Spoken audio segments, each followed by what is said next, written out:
Fl-għodwa ta' 2 ta' Ġunju 1710, Ringila Bawla telqu tlikki minn Pariġi fi triqthom lejn il-port ta' Marsilja. Dak li kienu qed iġorru imbagħad tabba fuq bastiment tal-qluħ li salpa lejn Malta. Kien vjaġġ qisu ħireġ dritt minn xi film għax il-bastiment inħataf minn furbani mill-Afrika ta' fuq u ma qadux bikwietom qabel tħallsu tajjeb biex jerħu dik it-tabija prezzjuża minn idejhom bil-bastiment b'kollox. Iżda fl-aħħar lejn tmiem is-sajf, it-tabija nħattet fuq ix-xatt tal-port il-kbir. Min fetaħ dik il-merkanzija u serra ħajnejh fuqha għall-ewwel darba, żgur li staġeb bi ġmiela. L-arazzi tal-Palazz tal-Gran Mastru kienu waslu Malta.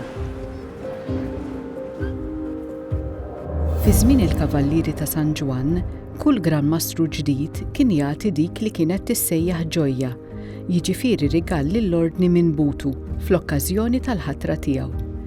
L-arazzi tal-Palazz tal-Gran Mastru kienu parti mill-ġojja tal-Gran Mastru Spanjol Ramon Perejos li daħal f'din il-kariga fi frar tal-1697 u baqa' magħruf għall-ġenerożità tiegħu f'dawn ir-rigali lill-ordni.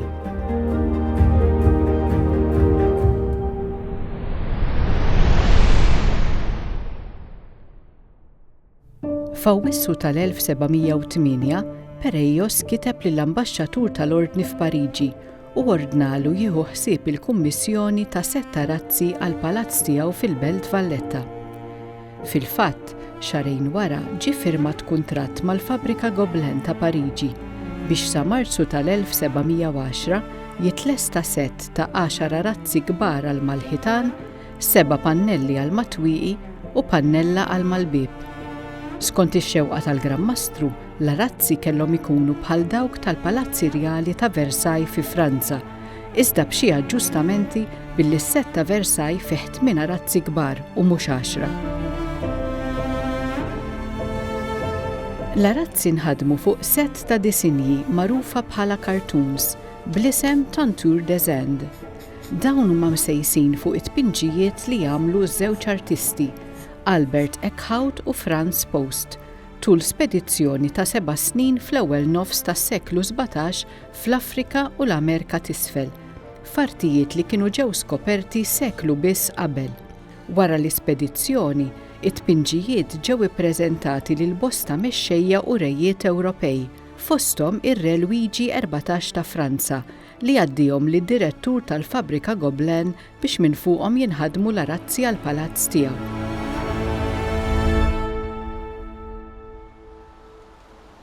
Ix-xeni li juru l-arazzi tal-Palazz tal-Gran Mastru iqanqlu staġib anke llum il-ġurnata, aħseb wara kemm kienu impressjonanti 3 sekli ilu, meta lanqas l-iktar nisonja fl-Ewropa ma kienu esperjenzaw ix-xenarju eżotiku ta' kontinent imbeda.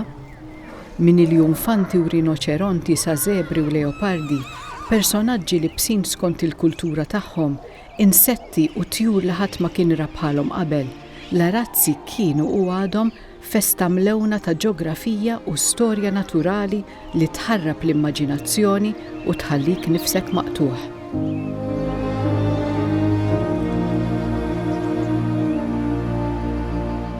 Bix-xira, il-Gran Mastru Perejos ħalla t-timbru tiegħu fuqhom. L-arma araldika tiegħu tidher kemm f'nofs il-bordura ta' fuq tal-arazzi l-kbar, kif ukoll qed tinġar minn il-sira mit-Turkija u minn Barberija fl-arazzi ta' matwieqi u l-bieb.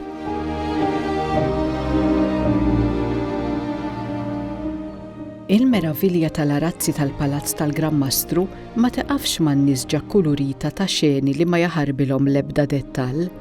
Tinsab ukoll fil-fatt li danu l-uniku sett sħiħ ta' arazzi li għadu jeżisti maħluq fuq il-kartuns oriġinali u fil-fatt li ilhom aktar minn 300 sena imdendlin fis-sala msemmija għalihom. Kapulavuri oħra insterqunna waqt ħakmiet mill-barrani jew tlifnihom għal pit-tifrik tat-tieni gwerra dinjija. Iżda l-arazzi baqgħu f'posthom, ifakruna fi ġrajiet imbeda u fil-ħiliet artistiċi blaqis li għandu l-bniedem.